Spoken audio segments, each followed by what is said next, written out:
right, that was Proud Mary. Big old hit for Creedence Clearwater Revival back in 1968. And I played that song straight off the chord charts of the Morristown Uke Jam. So check out that video link, download the free ukulele chord sheet, and you can play along with Proud Mary.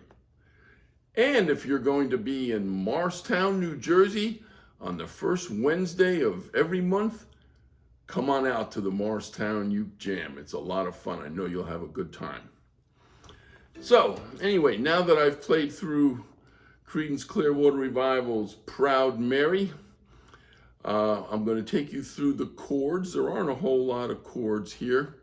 Talk very briefly about the strum pattern. The strum pattern is about as basic as it gets, so that won't take too long to talk about. And I also, I threw in a couple little riffs I just want to show you. Again, they're all optional for those of you who would just want to play straight rhythm. There's no problem with that, but I did throw in a couple of riffs. Things like that. I'll just show you what they are so you can incorporate them into your playing if you choose. I also, when it came time for the solo, obviously I didn't have a second uke playing a rhythm. I did a little solo. I'll show you briefly. Again, those of you who like to do solos will probably find your own way to do it, but I'll quickly show you what I did to handle that instrumental in the middle of the song. So anyway, let's start with the chords. First chord that appears here is a C. That doesn't need much introduction, right? 0, 0, 0, 3. The next chord that appears is an A. 2, 1, 0, 0.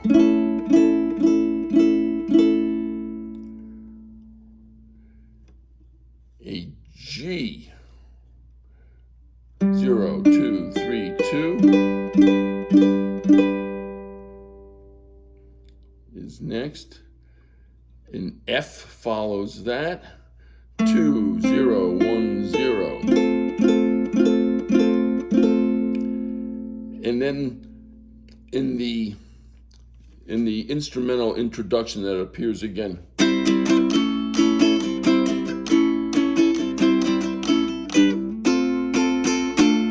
Right there, there's a single strum of what we'll call an F6 here.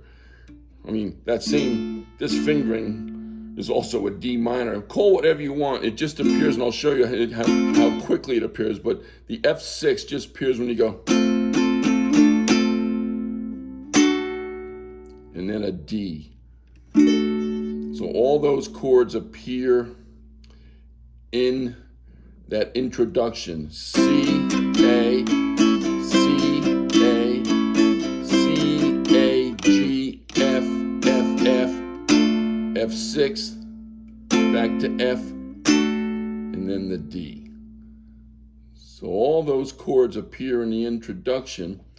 After that, when you get to the main part of the song, the verses and the chorus, the parts that are sung, there's only one more chord aside from the ones that I just showed you in the introduction that appear, and that is a B minor. 4, 2, 2, 2. I prefer to just lay my index finger across the whole fretboard and then just add this. Some people prefer to just cover the 3 strings with their index finger and play it that way. Doesn't matter, it's the same chord. B minor. And that is all the chords that appear in this song. You may have noticed that when I was playing the verse, left a good job in the city, I wasn't just playing, left a good job in the city. I wasn't just playing that D chord. I was doing this.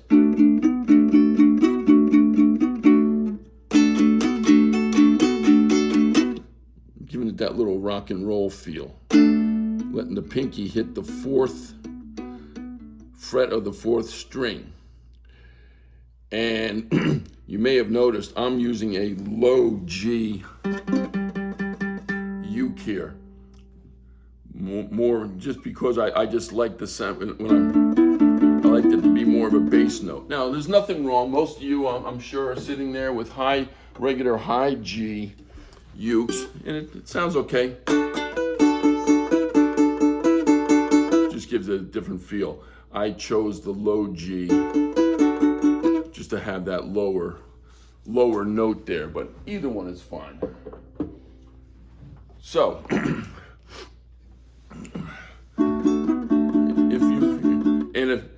this might be a bit of a reach for some people. You know, I can get my pinky down here without much problem. I have a fairly large hand. If you are interested in doing this, but that's too much of a stretch, you can cheat a little bit. Just wrap your index finger across all the strings and go. It's easier to reach. You can reach with your ring finger. The only thing there is if you do that, don't hit the top string, because that note that you're fingering when you put your finger, this index finger across, is not part of that D chord. So you just go, just hit the bottom 2 or 3 strings. But again, that gives a little bit of a rock and roll feel, if you will. So that's pretty much, again, most of the chords appear right in that intro, and then the verse just has the D. Left a good job in the city, working for the man every night and day. Keeps going. In it a sleepin, worrying about the way things might have been. Then it goes to an A. Big wheel that keeps on turning. And here comes that B minor. And I threw in this little riff that mimics what John Fogerty does on the lead guitar on the recorded version. Let me just show you what that is if you're interested. So it's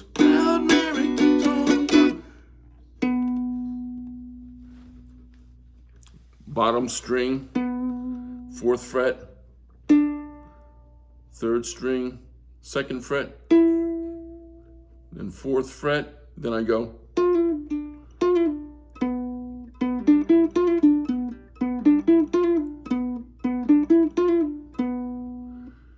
Watch that again.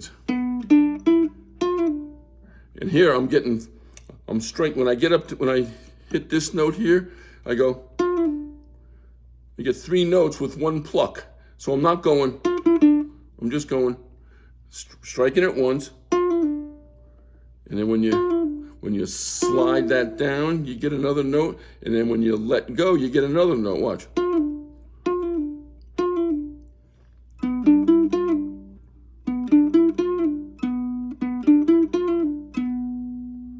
Goes back to here. So that's the riff.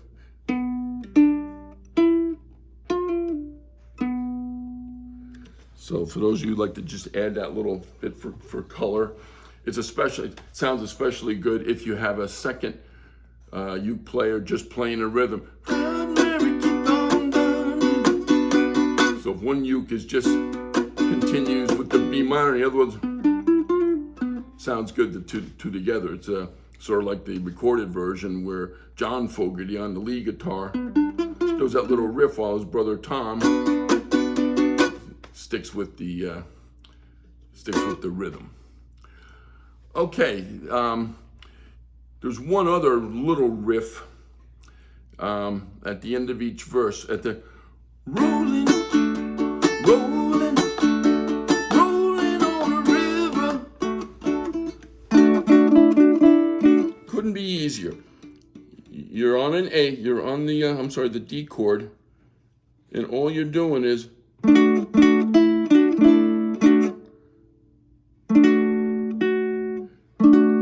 strumming the bottom 3 strings, and then when you lift that ring finger,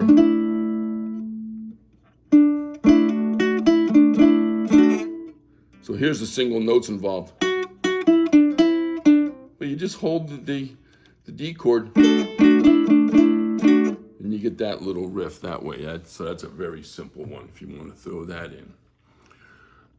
All right, now the last thing I want to talk to you about is, for those of you who want to do a little solo during the instrumental verse, I'll show you what I did. And I'll go through it quickly. I'm not going to spend a whole lot of time because those of you who like to come up with solos, you'll figure out your own way to do it. But I'll just show you what I did for those of you who are interested. Let me play it through, then I'll show you what I did.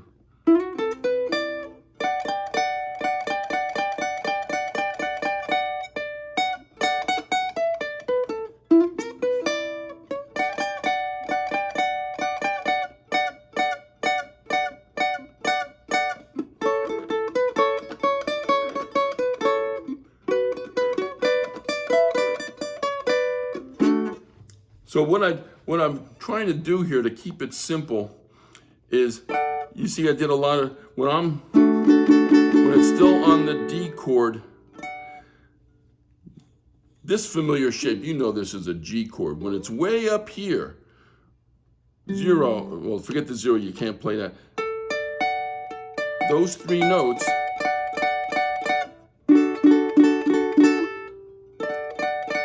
it's a D chord. So I was just working off that. Watch.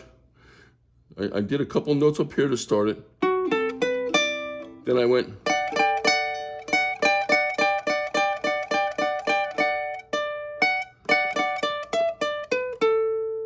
So it's all, I just leave that chord shape right there. Then I go back to here, do this again.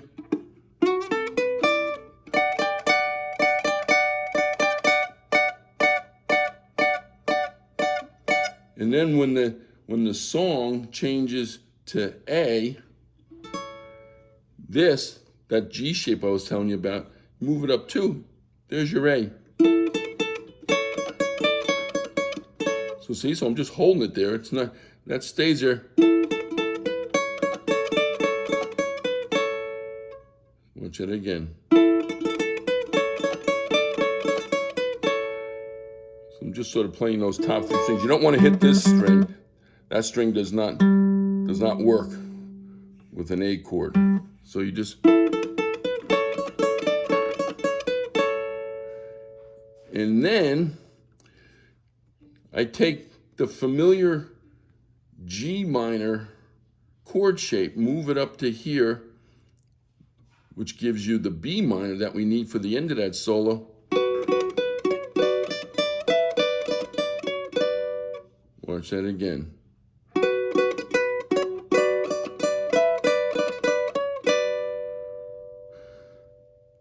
So pretty much the whole solo is just based on just clamping a chord down and moving some fingers around to get the individual notes that you get. And then it goes, and that's it. And then it goes back to Rollin. And that's it for that solo. It's a fairly straightforward solo. And again, those of you who like the solo, you'll probably grab your own uke and find your own way to play that, but I just wanted to show you how I did it, just to fill that in. So anyway, that is Proud Mary by Creedence Clearwater Revival.